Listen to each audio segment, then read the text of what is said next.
تنهای بارونی. تنظیم الیاس شیرزاد با صدای امید علومی. بودن و موندن با تو نه دیگه تکرار نمیشه. دنیارم اگه بدی دلم ازت صاف نمیشه. تو برو از این به بعد تنهایی یاورم میشه.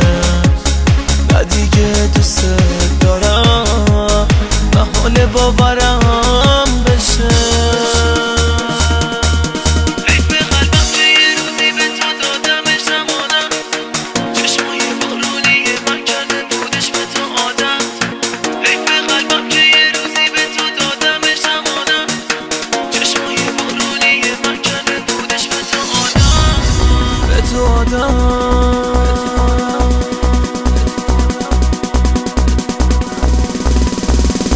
به خدا جهنمم جایی واسه تو ندارم.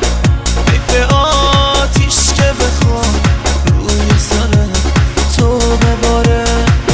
حرف من همینه که برو پی کار خودت. هرچی درد و غم و غصه است همگی مال خودت. به خدا جهنمم جایی واسه تو ندارم. حیف آتیش که بخوام روی سر تو بباره. حرف من همینه که برو پی کار خودت.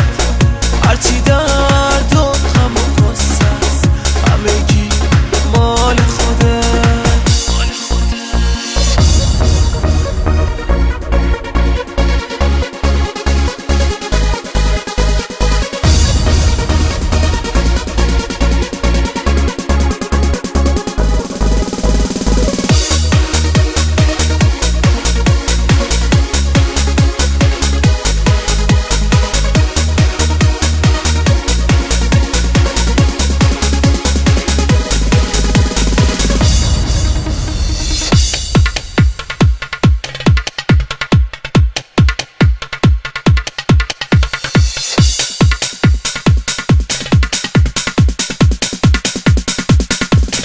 حالا حقته بری یه گوشه ایزار بزنی.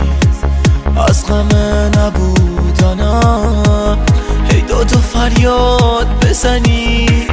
از خدا اینو میخوام همیشه آواره بشی. واسه درمون دلت دنبال راه چاره